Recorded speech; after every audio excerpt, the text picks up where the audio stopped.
निश्चित भाव में उत्कल विद्युत परिषद तरफ पुरी श्रीक्षेत्र पुस्तक मेलार जो मंच हो मंच कार्यक्रम अनुष्ठित होती विषयटी है आध्यात्म संपन्न भारत विश्व विजयी भारत। आमे भारतर परिचय हिंसा नुहे कि परमाणु बोमा तैयारी करवा नुहे कि अस्त्र तैयारी करवा नुहे। आमर परिचय होउछि आमर परंपरा, आमर संस्कृति, आमर ज्ञान, आमर विज्ञान।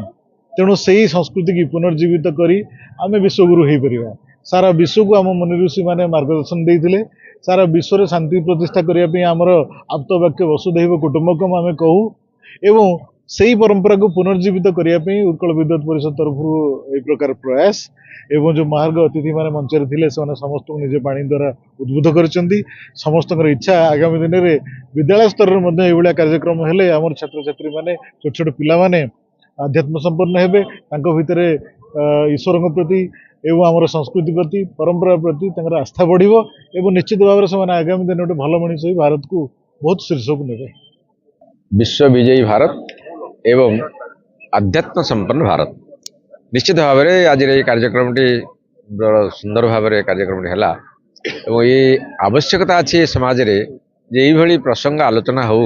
एवं समस्ते आध्यात्मिक भितर रहतु जो भाव में सामाजिकतार अवक्षय घटी एवं जो भाव में समस्ते विज्ञान को आपणे आध्यात्मवाद को दूरे दौरान किंतु विज्ञान और आध्यात्मवाद एक जिनिस आध्यात्मवाद जो है विज्ञान सृष्टि तेणु ये को समस्ते मानिबा दरकार। हिंदू धर्म रे सनातन धर्म रे आमर शिक्षा सहित दीक्षा रहिबा दरकार, दीक्षित हवा दरकार। समस्ते आध्यात्मवाद को प्रत्येक घरे बापा माँ मैंने शिक्षा दिंतु, स्कूल रे शिक्षक मैंने शिक्षा दिंतु, समाज रे यही भाव में डिबेट हो एवं से भाव में समस्त आलोचना हेले निश्चित भाव में समाज रे प्रभाव पड़ो एवं भारत निश्चय भाव में विजयी हो। कारण ये भारत हूँ आध्यात्मिकतार देश, भारत हूँ त्यागभूमि, भारत हूँ देवभूमि, भारत हूँ मुनि ऋषिर भूमि। तेणु ये मुनि ऋषिर समाज रे निश्चित भाव में आध्यात्मिकता रही विद्युत परिषद पूरे जो कार्यक्रम हाथ में नहीं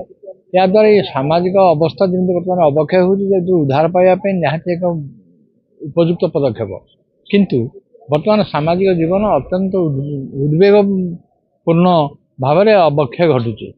जोटा समस्त मनरे गोटे दुख हताशा भाव आनी